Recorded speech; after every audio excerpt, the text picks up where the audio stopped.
প্রধানমন্ত্রী স্যার কিয়ার স্টারমারের দুটি বাড়ি এবং গাড়িতে অগ্নিসংযোগের সাথে জড়িত সন্দেহে ২১ বছর বয়সী এক তরুণকে গ্রেফতার করেছে পুলিশ। বাড়ি দুটোর একটিতে ডাউনিং স্ট্রিটে আসার আগ পর্যন্ত সপরিবারে বসবাস করতেন প্রধানমন্ত্রী। বাড়ি দুটোতে ২৪ ঘন্টার ব্যবধানে কেন অগ্নিসংযোগ করা হলো সে বিষয়ে তদন্ত করছে কাউন্টার টেররিজম পুলিশ। বিস্তারিত ডেস্ক রিপোর্টে। ভিই ডের দিন ভোরে এ বাড়ির সামনে থাকা গাড়িগুলোতে সৃষ্ট আগুন নিয়ন্ত্রণের বাইরে চলে যায়। বলা হচ্ছে গাড়িগুলো প্রধানমন্ত্রী কিয়ার স্টারমারের পরিবারের সদস্যদের।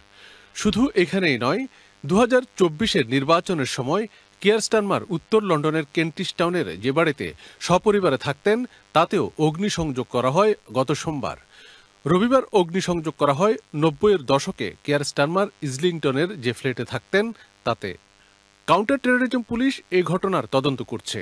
ঘটনার সাথে যুক্ত থাকার সন্দেহে গ্রেপ্তার করেছে ২১ বছর বয়সী এক তরুণকে। ইজলিংটনের ফ্ল্যাটের দরজায় অগ্নিসংযোগ ভয়াবহ হতে পারত বলে মন্তব্য করেছে ফায়ার ব্রিগেড। বলেছে তারা পাশের ফ্ল্যাট থেকে এক ব্যক্তিকে আহত অবস্থায় উদ্ধার করেছে। এছাড়া আরেক প্রতিবেশী জানান আগুনে পুড়েছে তার বাসার কার্পেট। পুলিশ জানিয়েছে বাড়ির সম্মুখে গাড়িতে অগ্নিসংযোগ করা হয় ৮ মে ভোর ৩টায়। ১১ মে অগ্নিসংযোগ করা হয় ইজলিংটনের ফ্ল্যাটে, আর কেন্টিশ টাউনের বাড়ির সম্মুখে অগ্নিসংযোগ করা হয় ১২ মে সোমবার।